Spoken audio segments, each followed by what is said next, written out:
In the quiet moments, that's where I'll find a little room to breathe, leave it all behind. Give me room to breathe, I need some time to heal my heart, to clear my mind. Gonna love myself, yeah, I believe in the power of me. Just give me room to breathe.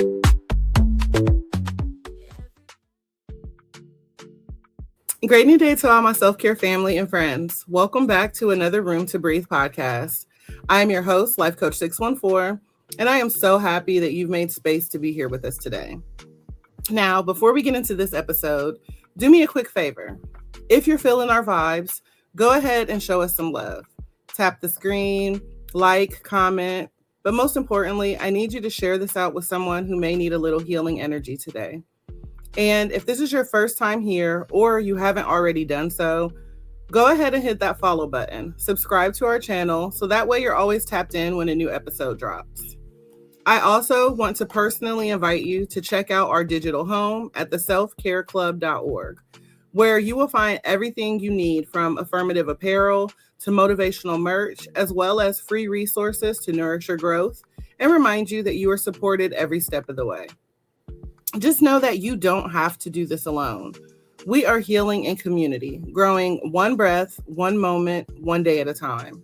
So today, I encourage you to give yourself permission to pause, to reflect, and to make space for peace, for growth, but most importantly, for you. And if anything in today's episode hits home, be sure to drop those green hearts in the chat. That is our community's way of saying, I am healing, I am growing, and I am showing up for me. Now, let's get ready to breathe, reflect, and grow together. Today's episode is for anyone who has experienced loss and quietly wondered, what's next for me?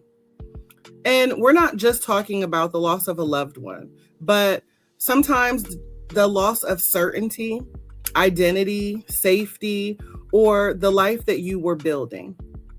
Today, we are talking about S.O.S, and not just as a signal of urgent help, but as an invitation to start over slowly.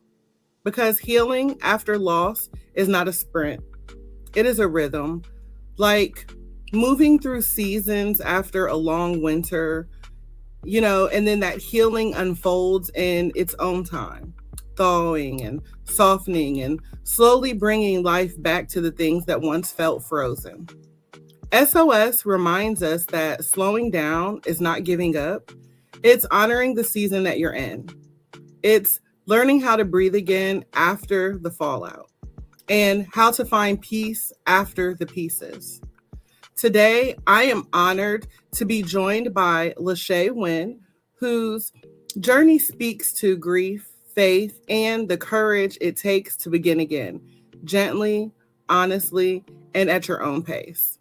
LaShaye, welcome in. And I just want to start by saying thank you for trusting this space and for being willing to share your story with us today. Absolutely. Thank you for having me. I appreciate being here today. Absolutely. Now, a thing that we do here, before we even get into the conversation, we like to check in with the soul. So I'm going to ask you, how is your spirit doing today? My spirit is at peace.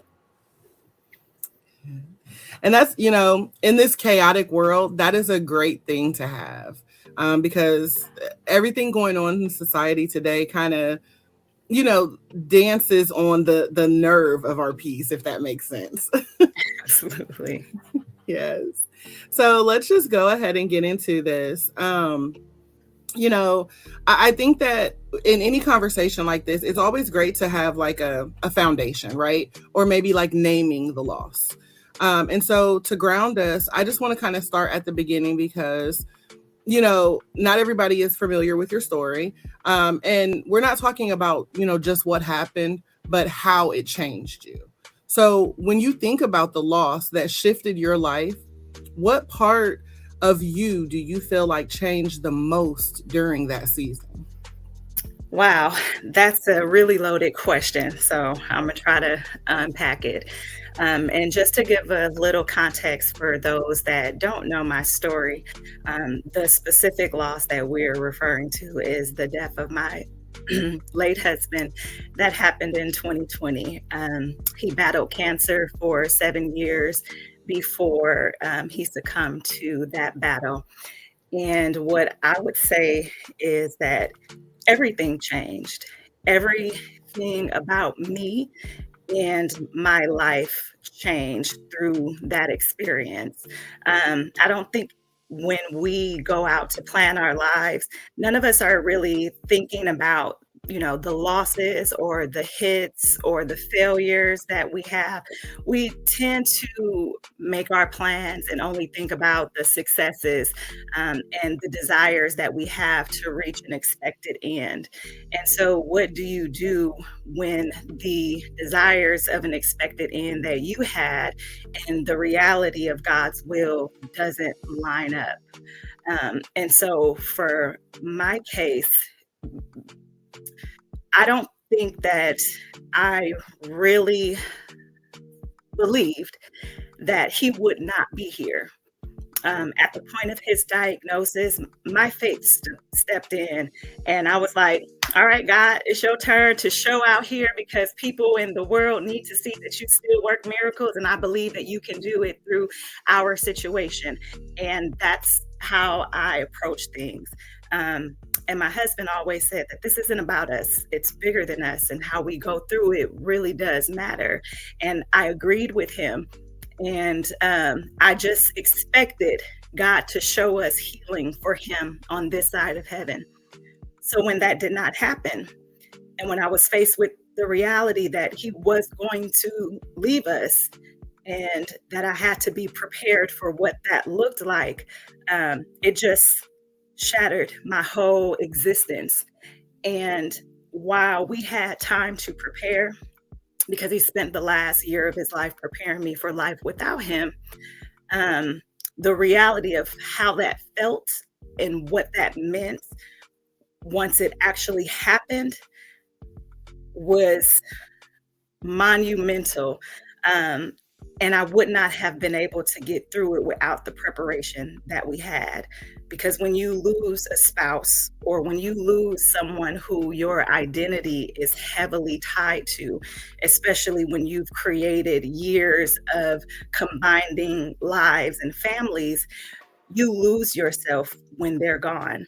The part of me that existed as a Mrs. Wynn, died the day that he died.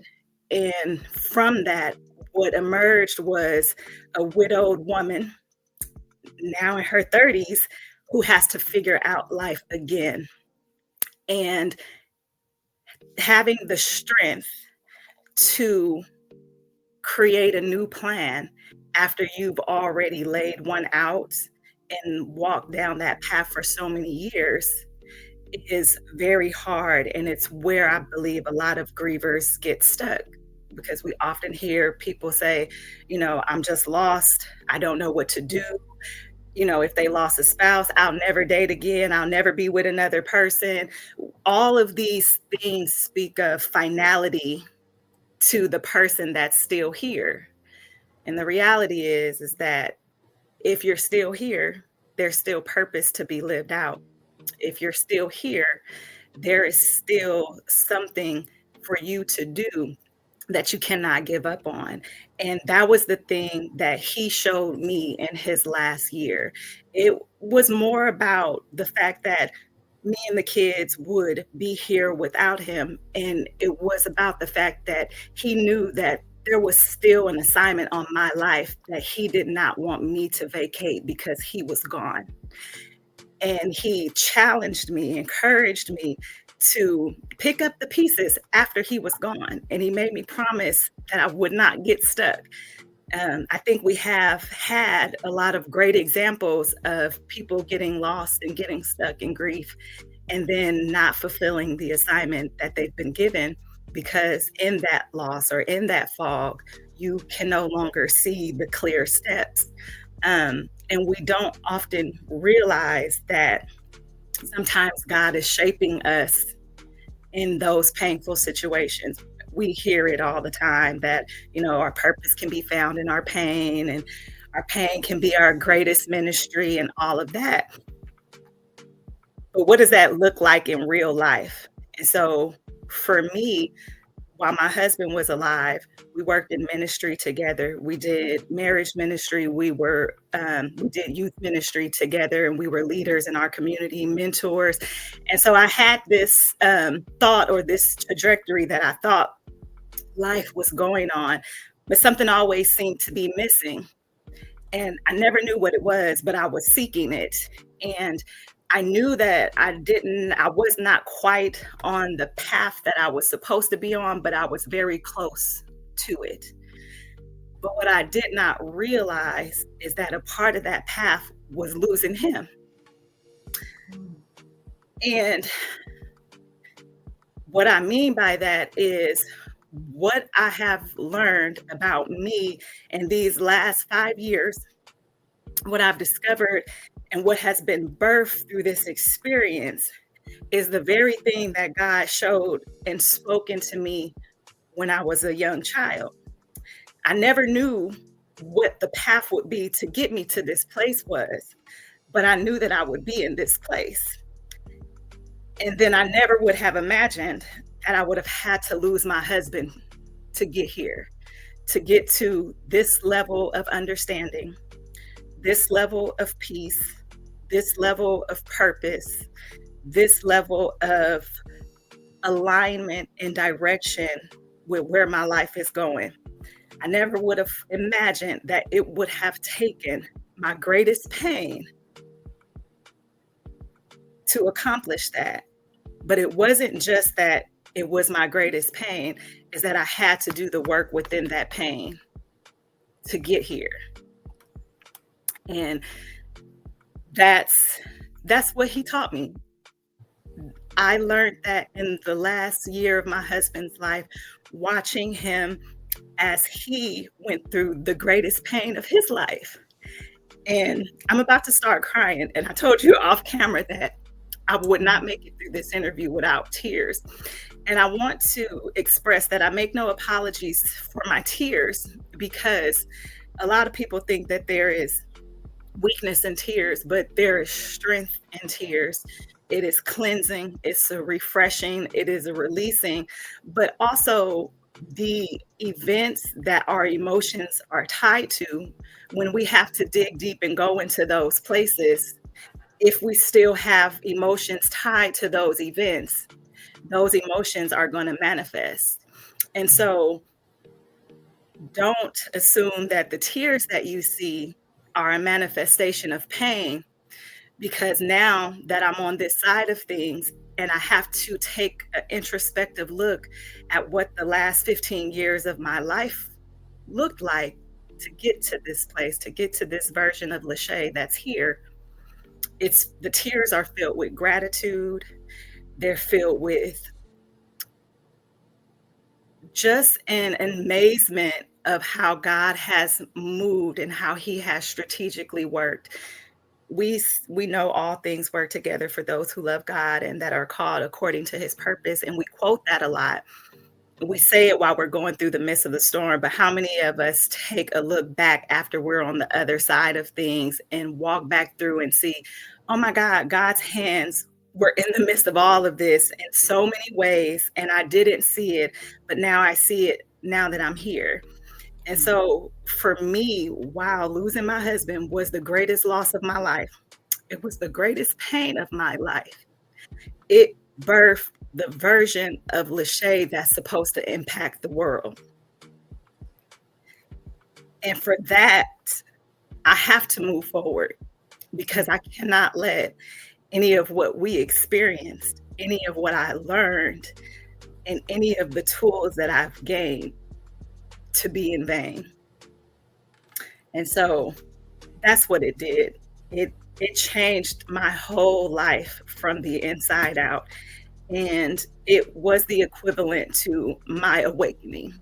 And I think that losses are supposed to be our awakening points, because they're the times that we're met at a fork in the road where we can choose to just shrivel up and exist, or we could choose to take control over our lives and be the change we want to see and work the assignment that we have, because we all have an assignment, and everybody's assignment isn't one that's on stage or anything. A part of my assignment has been hospice work since losing my husband. I have had the honor to transition family members, loved ones, not because it's something that I want to do, but because I've been in that role and I understand what it takes to help a family get to that point now.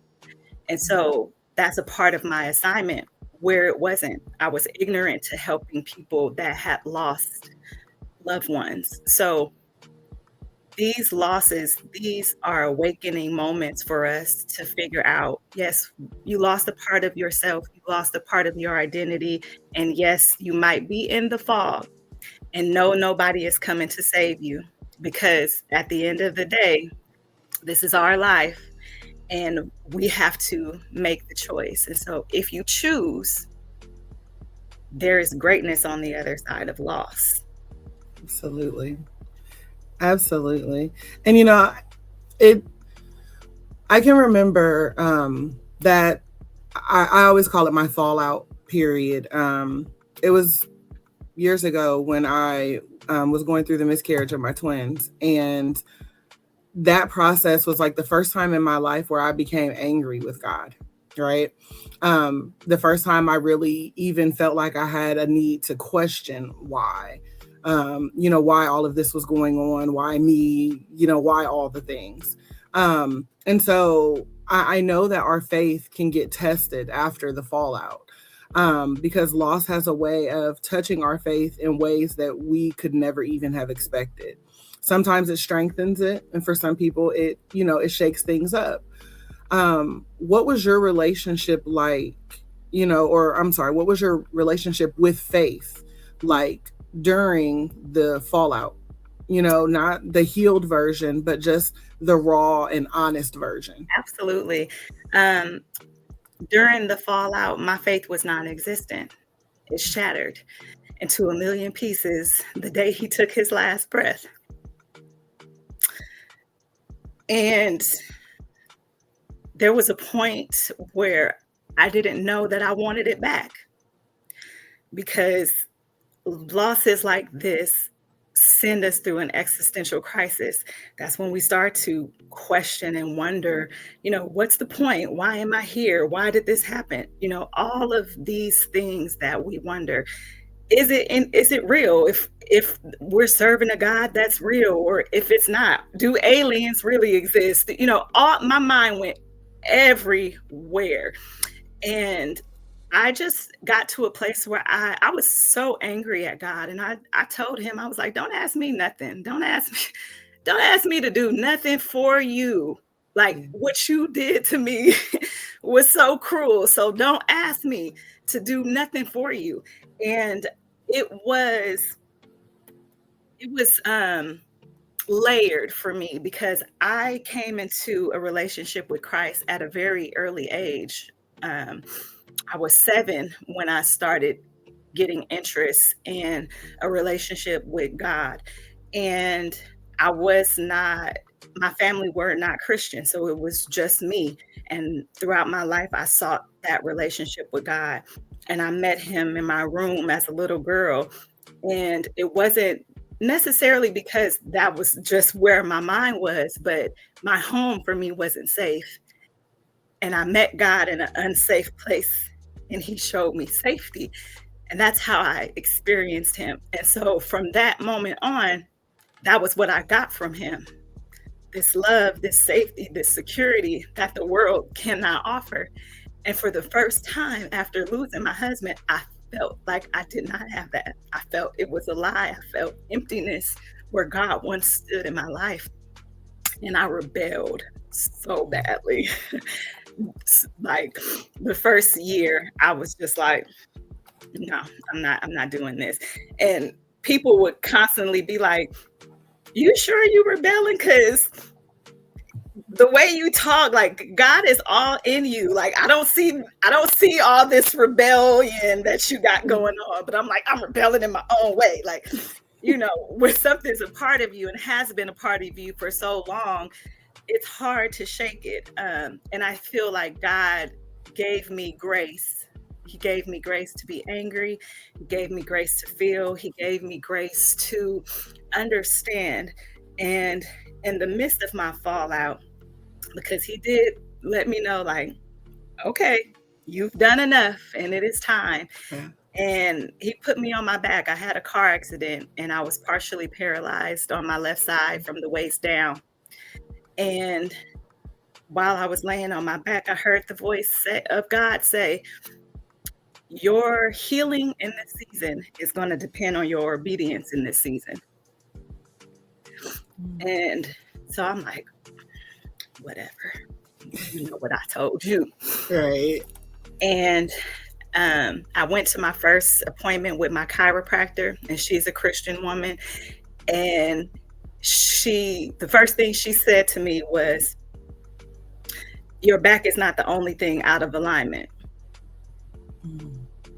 And I just cried because I'm like, okay, God, I know you sent me to the right space, so I'm going to listen. And in the midst of my fallout, the thing that snapped me out of it is that God had me recall a time that I asked him a question. And the question that I asked him, I said, God, I don't understand how people can lose faith in you. I don't understand what brings somebody to the brink of hopelessness and to not want to be here or any of that. My mind cannot fathom it. And I want to understand it. And I believe it was in me asking him that question that he realized I'm ready to go through the event that takes me there so that I can have the understanding of what gets someone there, so that when I crawled out of that hole, I would know how to reach back and get somebody else. Yeah. And so in that, I realized, okay, God, I can't do this thing without you. And so I challenged him and I asked him, I said, okay, if you're real and if you want me to go down this path that you're wanting me to go down, I need you to do something for me. I need you to let Terrence show himself to me. And it was the week of our anniversary. I was going on a cruise, and during the cruise, I looked for him. I looked for a sign, and one didn't come. And so I was a little disappointed. But when I got back to Florida, I was at a girlfriend's house and we were in her backyard talking, and we were talking about him. And I began to stare off into the sky in the position that she told me to sit in. And I saw this cloud that was pure white. The others were gray and moving, but this cloud was standing still. And once it captured my attention, it started to change and it formed the word love. And I sat there thinking, is that cloud saying love? And so I turned to my friend and I said, hey, Kim, look at that cloud. It says love. And the moment I said it, it started to shift. And so she looked and she's like, no, I don't see love, but I do see a T. Do you see that T? It's upside down. And I took my finger and I'm like, T-A-R-R. And I realized that the cloud was spelling his name. And it took the literal breath out of my body. And I could not breathe for like 3 hours. I'm like, oh my God. And I hyperventilated because I'm like, okay, God, not only are you real, but you love me enough to let him show up to me in this way. Because the reason his name was upside down, and it was backwards, might I add, is because he wrote it in the waters and it was reflecting down from the waters above the firmament. And the firmament during my downfall was the very thing that I questioned the existence of. So not only did he let me know that I'm real, And yes, the directions that I have given you, you're supposed to go forth in it, but also let me restore all of the cracks in your faith that were created by this situation. Because I had told him that while I'm getting my belief back, there's still a crack there. And I don't think that I could go forward confidently as I did before with that crack there. And you need to do something about it. And he took that moment in Florida and he filled all the holes of that crack. And that was the end of my fallout period. Yeah. And from there, I was like, okay, God, I'll do whatever you ask me to do. Yeah. Yeah. And I think that just brings us directly to the heart of this conversation, right? The SOS of it all, starting over slowly, which feels like the permission that so many of us need. Again, me thinking about my fallout, I can remember going into surgery, to completely finalize the loss. And I was so angry, so frustrated, blood pressure high. Like I almost didn't even get to have the surgery because I was so worked up. And finally, I calmed down enough. I go in there for the surgery. And while it's taking place, I have a dream. And literally, it was God walking to me and, arms stretched out. And I'm hiding my babies behind me, and I'm like, no, why? And I'm still arguing. And it was just like, you have to trust me. Like, I have a greater plan for you. You have to trust me. And, during this process, I finally surrender. All the things. And then when I wake up and I come to, my doctor was sitting next to me and she's just like brushing, just kind of brushing my hair. It seems very weird, but I have a very close relationship with my doctor. Like, she was there through all the stages of everything and was the one person who brought me peace during my grief. And she was just like, you are the first patient that I've ever had who cried on the table. And so when I told her my dream, because I remembered every single part of it, she was like, I can tell the moment you surrendered because you cried on the table. And she said, and it kind of freaked us all out because we're like, what's happening?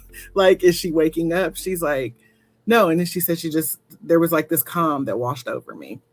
And so I think that when we have that almost like a revelation for us, and it comes to us in different ways, for you, it was the cloud that answered it. And it didn't happen when you wanted it to. Like, I want to point that out. Like, it didn't happen when you wanted it, because we have the tendency to tell God, this is what we want. This is what you're going to do.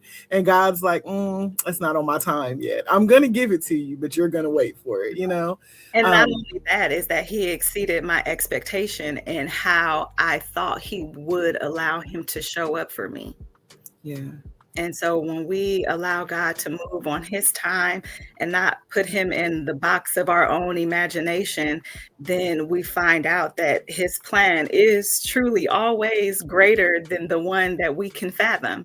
And so I pictured so many other things, but I never would have pictured that would be the way I would receive my answer. Yeah. I'm telling you, totally same. Like, as I'm listening to your story and going back to my own, it was completely the same thing. I wanted so much to be a mom, and I was in a very toxic relationship, but that didn't matter to me at the point, you know what I mean? At that time, I was like, I don't care. I want to be a mom. So, and to the point where I did all the things like fertility treatments, all the things, because I'm like, whatever, God, I'm going to be a mom. I had a lot of plans that I told him I was going to do. And he was like, silly little girl, like, it's not going to work that way. And so, of course, then, miscarrying, of course I rebelled, because I'm like, well, why would you even give it to me? And then it got to the point where I just surrendered. And as I strayed away from church, I had my rebellion period too. And then I finally decided to go back to church and started getting the answers, because I kept having these like dreams about things. And then I would wake up and I'm like, oh, that makes sense. So I was like, I think he had to come to me when I was just still, and for you, it was your car accident when you were laying there. And he's like, now listen, and I always joke around and say that's the point where he was like, listen, little girl, I'm tired of playing with you. You need to listen to me. Absolutely. It is. Because yeah. hold on now, I didn't gave you, I mean, he's the ultimate parent, right? As parents, we try to allow our children grace and some rope to have freedom. But when they're a little too out of hand, we reel them back in like, hold on a minute, sit down and let me tell you what's not going to happen. And I feel like that's exactly what he did to me. And he will, especially when there is purpose that he has for you and an assignment.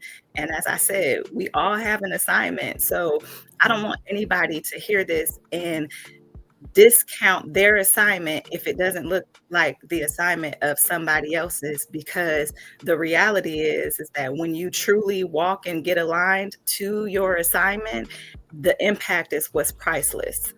Absolutely.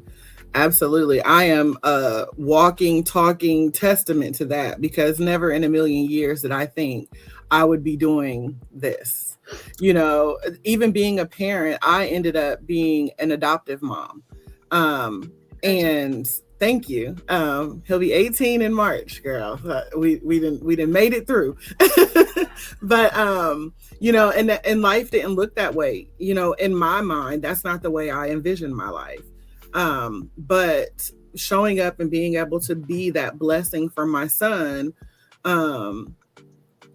whose story was very traumatic, in itself, being able to show up and be what he needed, and then him fulfilling me in a way that I never could have imagined that a child could do. Like, you can't tell me I did not birth this child, But I just think that, when you do finally just kind of give in or surrender to it and slow down, there's so much that you learn from that. And so when you think about your slowing down period, when it came to like your healing, what did that, or I guess what lesson did you learn during that you wouldn't have learned rushing through life? Okay, so there's again multi-layers to this story. So I think the first thing is that I learned where to set my expectations. When we're planning life out, we have a very specific set of expectations of how that's going to look. And like I said, our desires. And a lot of us get so hung up on those expectations that when life does not go that way, the disappointment and the fall from the unmet expectations is so shattering that a lot of people can't recover from that. And that was almost the case as well. For my husband and I, we were together for 13 years and married almost 8. He passed just a month shy of our 8-year anniversary. And a lot of our marriage was tumultuous. And unbeknownst to me at the time, for him, he was going through his own grief process, because he knew that at his diagnosis, that the prognosis wasn't good. He was in the healthcare industry for 17 years. At the time of his passing, he worked in oncology for 9. So he had a better understanding of what things would look like than I did. And so I had to watch him walk through his own grief journey for his mortality and preparing to leave us.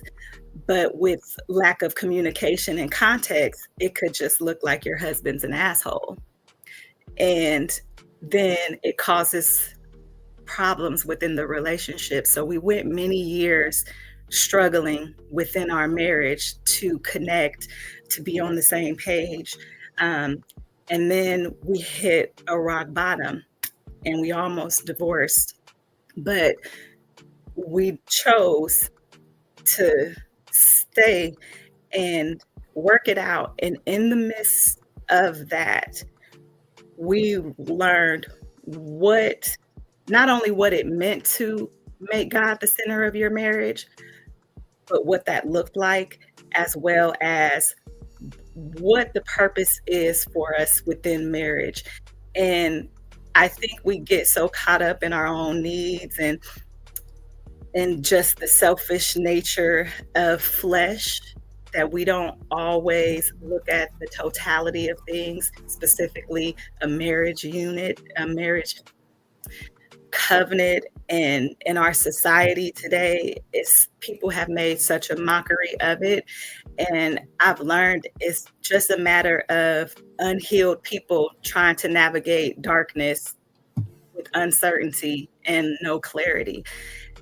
But when you center God in the middle of that and you both start to draw to Him, you ultimately see what you come up to is a mirror reflection of yourselves.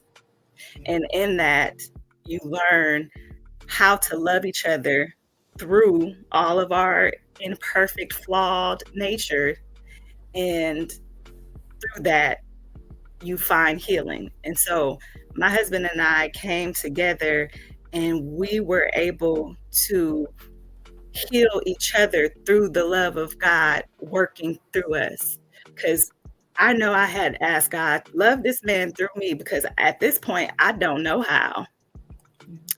And we had such an amazing transformation that went from us loathing each other to us having the utmost respect and honor toward one another, and getting to the pinnacle of that, and all of the tools and everything, all of the revelations that we gained and learned from that, to then lose him and be like, what?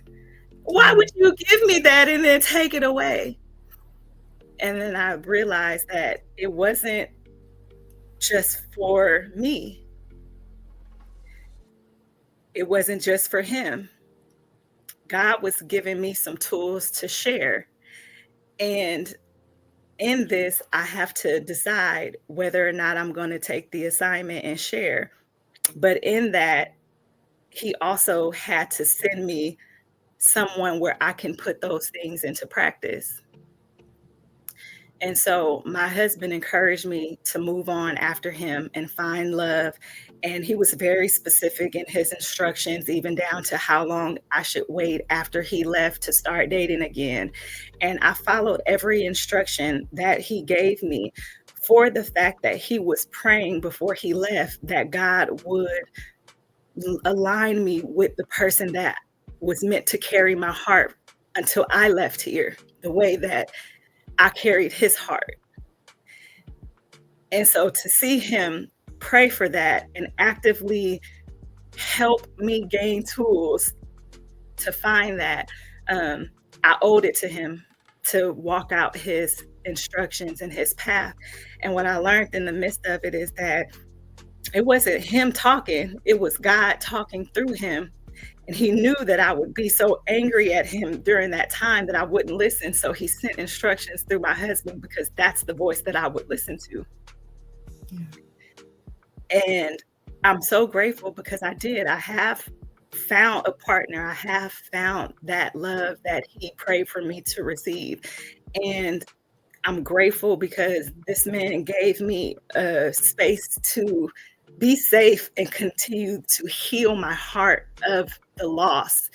And he just gave protection as I walked through this journey to get to this side of things. And so now, having walked through all of that and aligning with God's purpose, it's now time to pull the covers off, because I've just been in this space of, I've been working but hiding, kind of similar to Gideon. You know, in the Bible, when Gideon is introduced to us, he's hiding, threshing wheat, hiding from the Midianites because he doesn't want to be seen. And I feel like that's kind of been my life over the last 5 years, that I've been hiding under the shadows of this protection. one, because I didn't want to be seen, but two, because I didn't want to give out of my pain. And so now I'm just like, okay, God is coming to me just like he came to Gideon. It's like, now it's time. And so been doing the work. I've been doing hospice work. I've been doing coaching, grief coaching and relationship coaching, but I've done it on such a small scale that he's like, girl, what are you doing? Right. It's time. So that's where things are. And at the end of all of it, I would say that I learned to release the expectations I had on life and learn to align myself with God more than relying on the expectations. Yes, I have power. Yes, I can make all the things happen, and I will do as I go in faith and I activate action in my steps. I know God's going to order them, but I no longer have this expectation on how things are going to turn out. And now I walk more in alignment with where God is calling me. And in that, it brings uncertainty. It is a relinquish of control, ultimately. And I think that's where God wants us. So at the end of 2024, I was still working in corporate, and I told my partner that I felt that I had to leave this job because in 2025, God was calling me to focus on family and minister to family, and I would not be able to be on my job and do that. And the next day I was fired, and I went into 2025. I don't think I've been home more than 2 weeks in 2025, between hospital stays, performing funeral services, sitting doing suicide watches. I spent the year of 2025 serving my family just the way that I heard God say. And what I learned in that is that I trusted the process to heal myself enough to where I realign not only with God, but with my inner voice and his voice, and how our voices connect and merge when he wants us to move, and how we are to trust our intuition because it will never fail us. But when we go through pain in life, when we go through struggles in life, it has a tendency to break us down, who we are, our confidence, our identity, our character, our faith, all of these things. And in that, we lose the trust that we have in ourselves, the trust that we have to pick a good partner, to pick business, make business decisions, to pick jobs or schools for our children, or just go through life. We start to question all of those things. And ultimately, that's how the enemy wants us: disconnected from God, disconnected from our intuition, unable to see and hear clearly for being out of alignment. And all of this just brought my life to a level of alignment that I had never experienced, and opened my world up to understand that this wasn't an isolated event for me in terms of this big grief journey, because there's so many other griefs that we experience, not just death. There's over 40 losses in life that will trigger a grief cycle. As you said, the loss of a child is one, the loss of a partner, divorce, loss of friendships, changes in jobs, moving away, loss in health, immobility, becoming an empty nester, changes in your child's health. All of these things in life, they induce grief cycles for us. And ultimately, if we don't have healthy grief management tools, we get stuck. And so that has been what my journey has become about, is being a voice to offer healthy grief management tools so that you can take the next step and get unstuck. And that looks different for everybody. And so I just want to meet people where they are and walk alongside of them to get them to the other side of the middle of the road that they're in, because God gave me a very unexpected village during my season of grief to get through that. And so now it's my turn to be that for somebody else.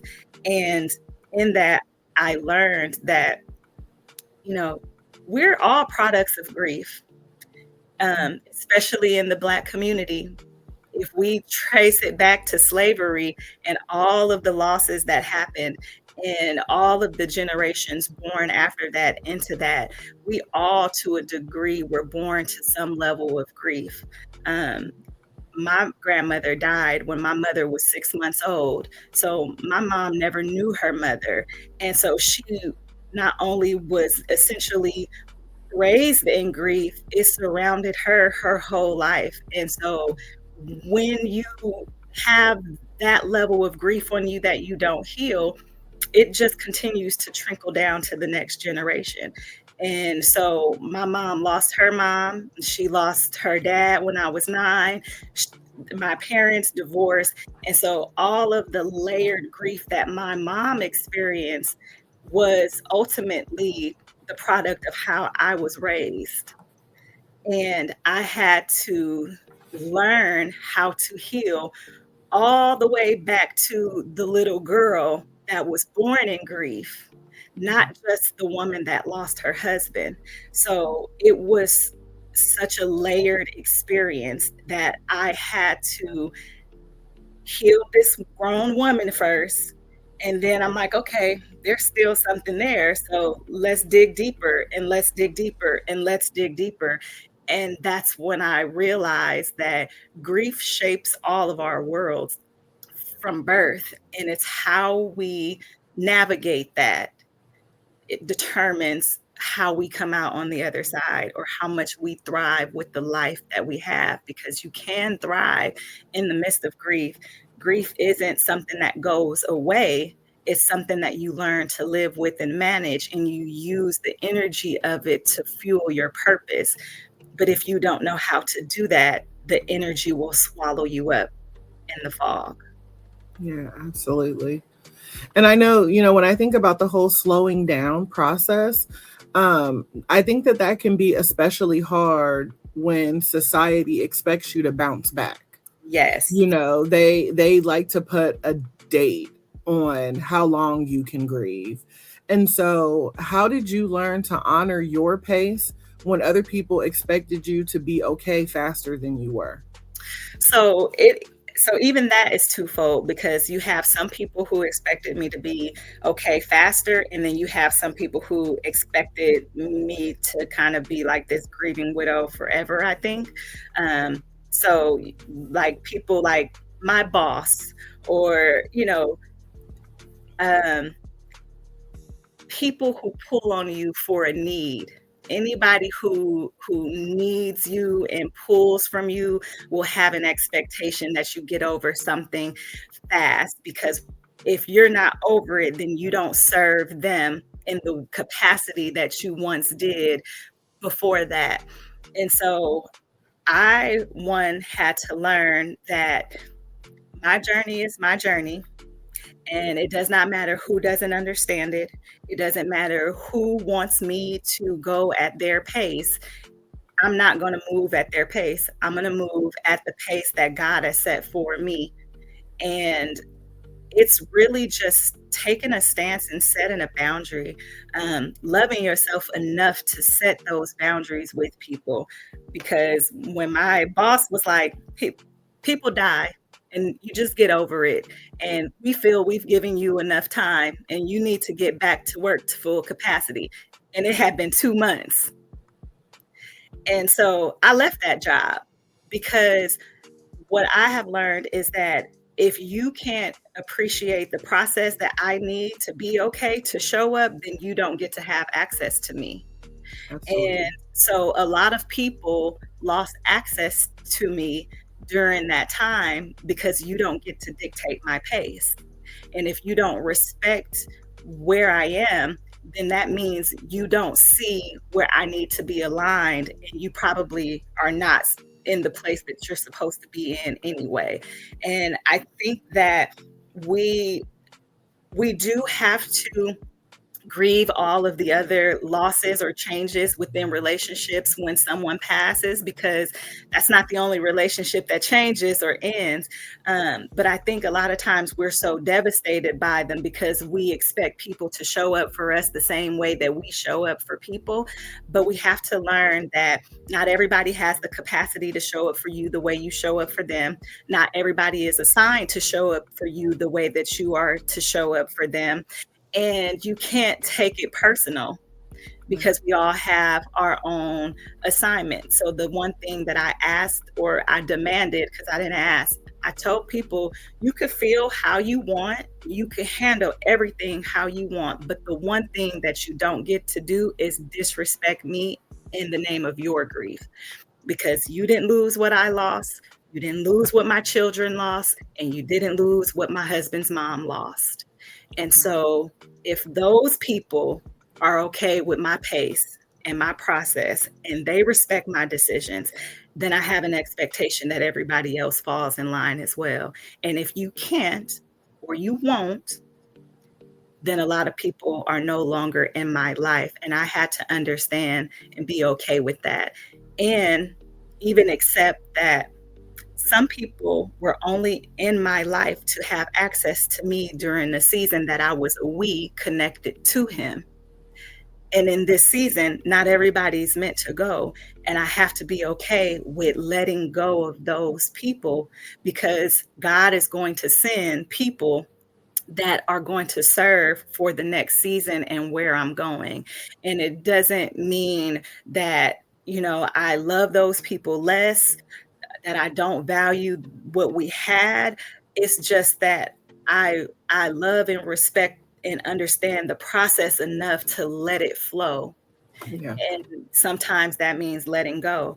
I would rather let go of someone and change their access to my life than for God to have to sever it painfully because I failed to act. Absolutely. Absolutely. And and what you're explaining is what I honestly believe is tied to like all of our healing, and with anything that we go through in life. As we're healing, people will misunderstand you, right? They'll start to say you're being, you're acting different, you're being brand new, like all the things. Yeah. And I'm sure that is what you experienced during your grieving process as well. And so I think that people really need to understand that survival doesn't always look like strength. Sometimes it looks like just simply getting through today, just this moment. And so when you think about, some of those fragile moments that you experience, what did survival actually sound like for you? So I once shared this story that before my husband passed, he made a comment to me and he was like, I'm very jealous of you right now because you have no problem breathing.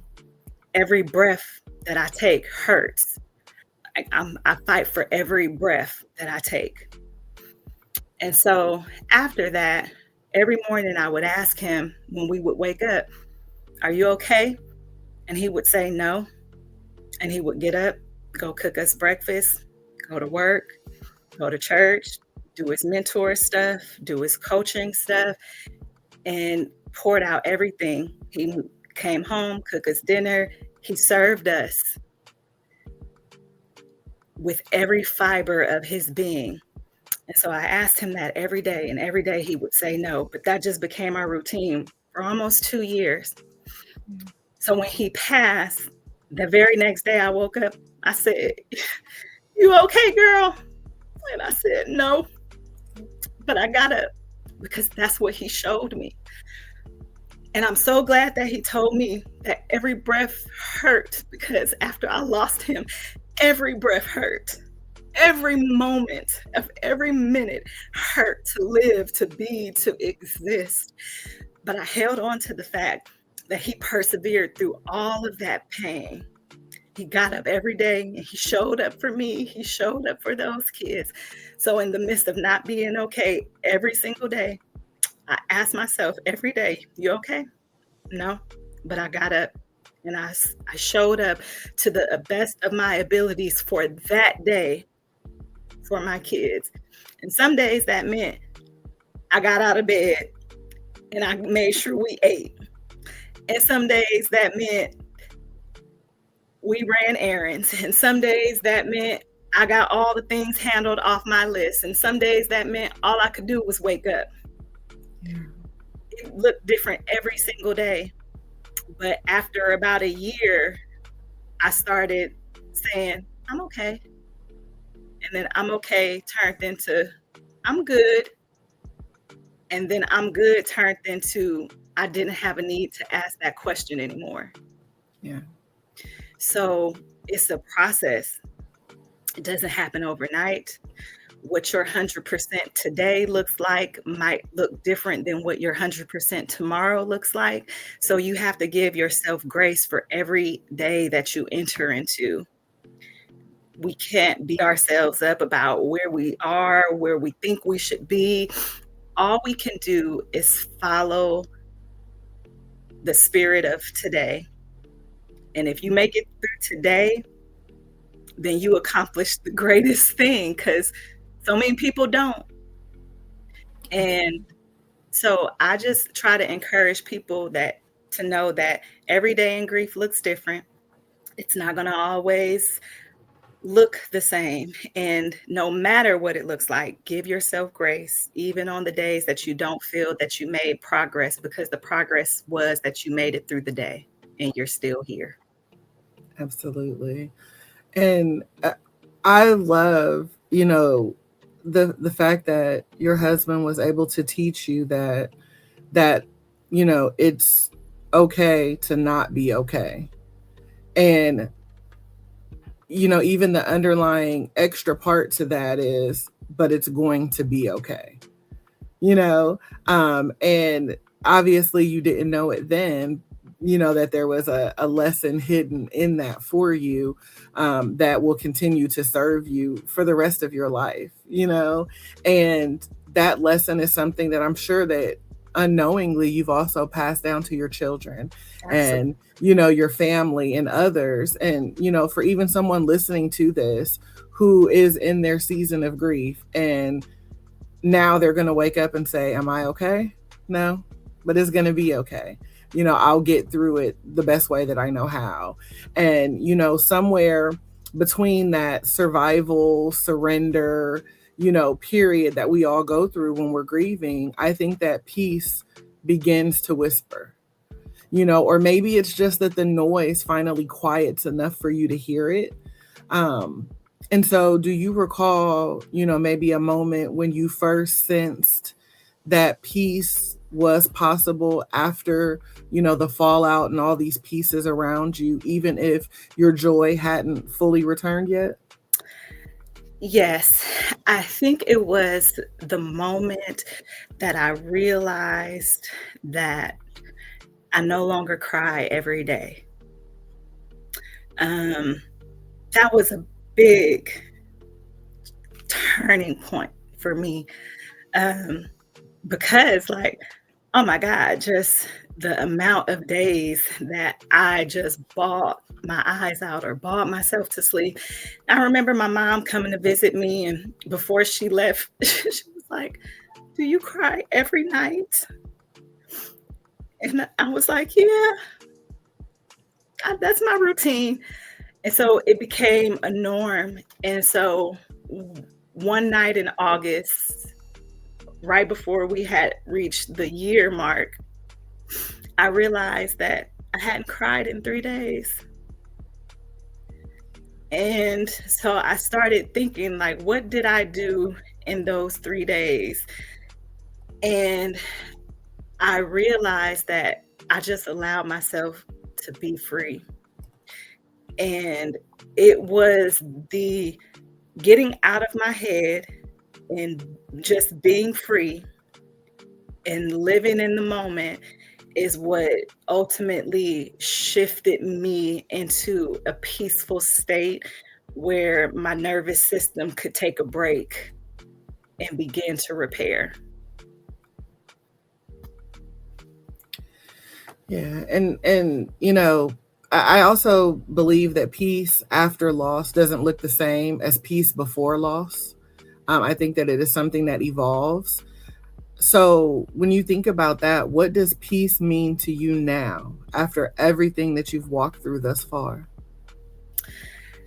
Peace now, or just life in general now, um, everything is figure outable. Everything will literally be okay, and it's that simple. Um, there is nothing really that shakes me now, because I'm like, whenever something comes up, I'm like, but did we die? And I say that because for me, that was the hardest experience to overcome. It was the hardest thing to actually walk through and get to the other side. So if I could do that, then everything else is just a little speed bump in the road.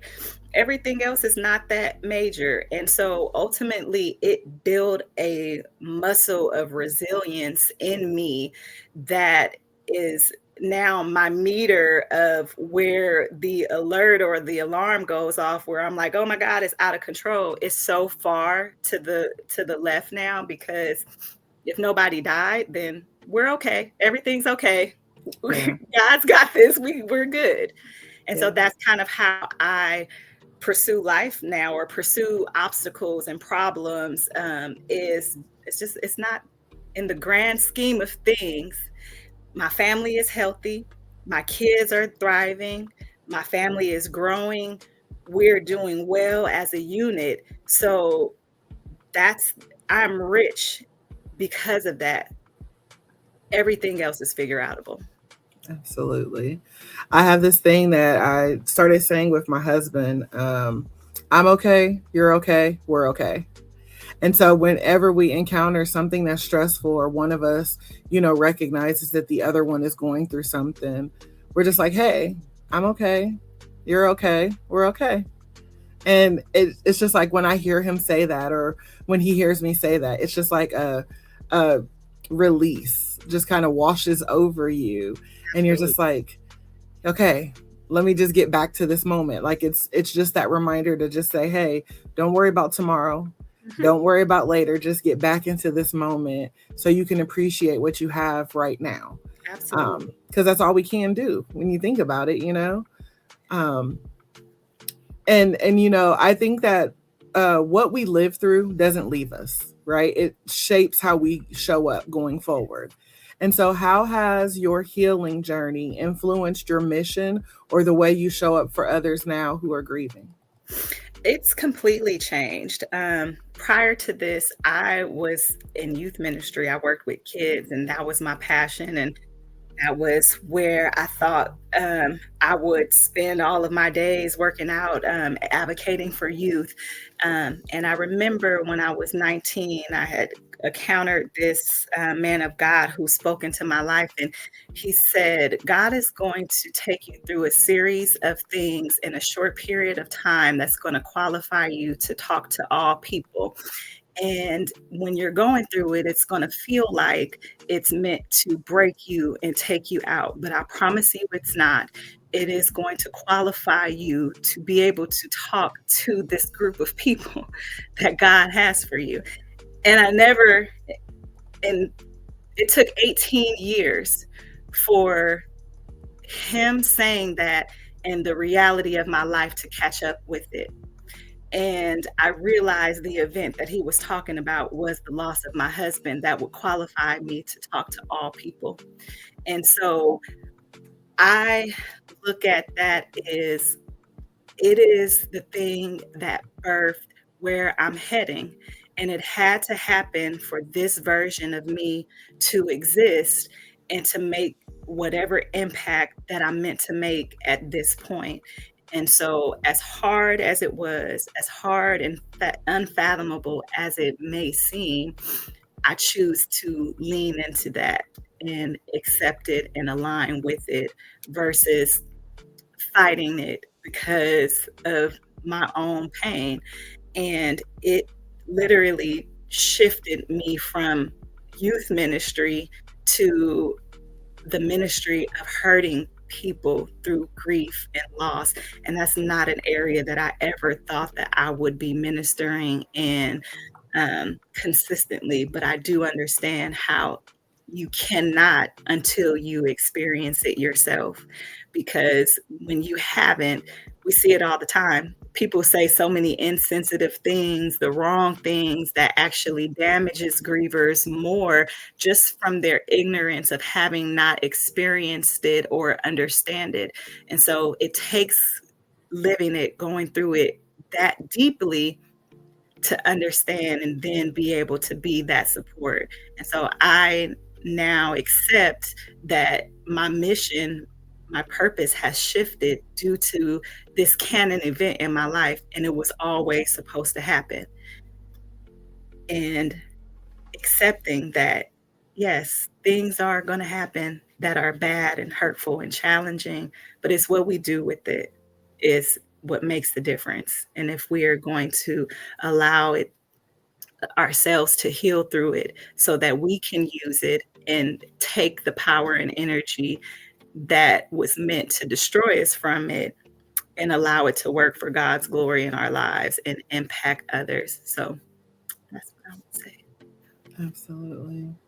Now, as we, shift to kind of begin to close things out, I want to bring this back to, the listener who may be right where you once were. For someone still in their S.O.S season, what truth would you want them to hold on to when hope feels distant?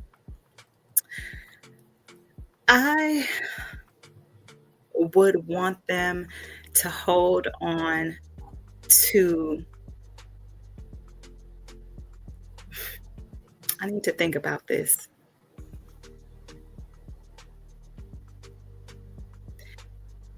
Grace. And what I mean is, I want you to hold on to just grace for exactly where you are and don't succumb to the pressure of society or anybody else when it comes to the pace that you're on or supposed to be on. Be at the pace that feels right within your spirit and give yourself grace to be there. And if it takes you a while to get from that space, then love you and love yourself through that. And knowing that it's in loving yourself that is going to bring wholeness to your life so that you can get up from where you are and keep going. Absolutely. LaShaye, I thank you so much, not just for your words, but for your willingness to show up without armor, without pretense, and without rushing your truth. Thank you for trusting this space with the parts of your story that are still tender, unfinished, and still becoming. I honestly believe that your journey reminds us that healing doesn't erase loss, but that it teaches us how to carry it with compassion, how to breathe through the weight, and how to honor what was while still making room for what's next. Absolutely. Yes, I thank you so, so much.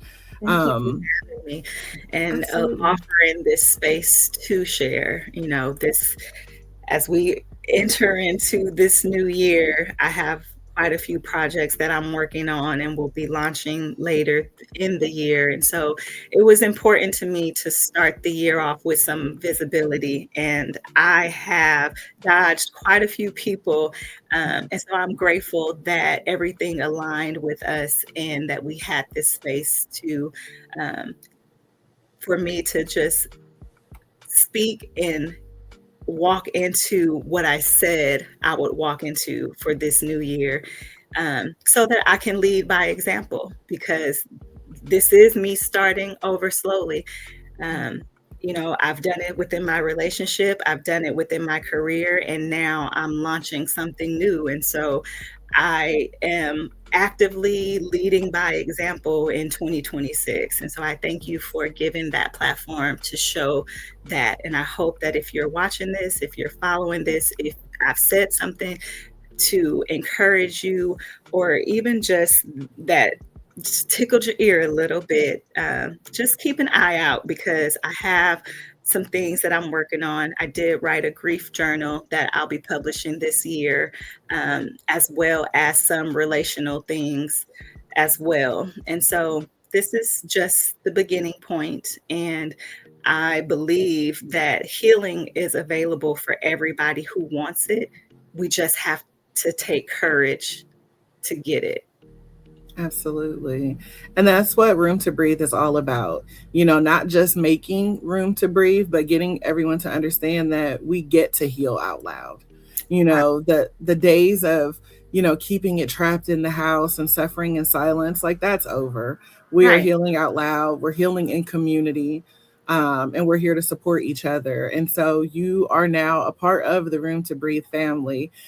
So I hope that this is not the last time we sit down. I am happy to have you on the show. When you launch everything, come back. Let us know Absolutely. what's going on. Share that with the community as well.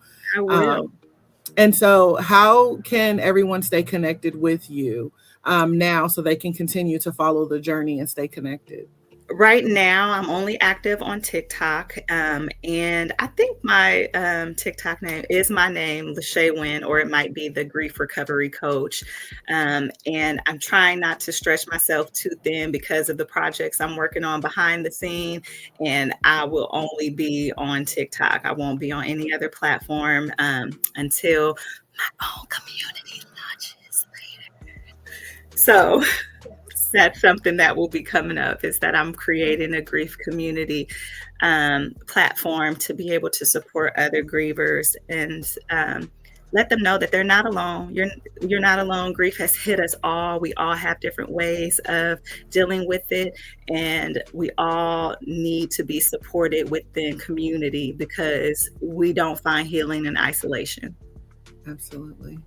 Absolutely. And it will definitely be my honor to add your community to our community hub on my website.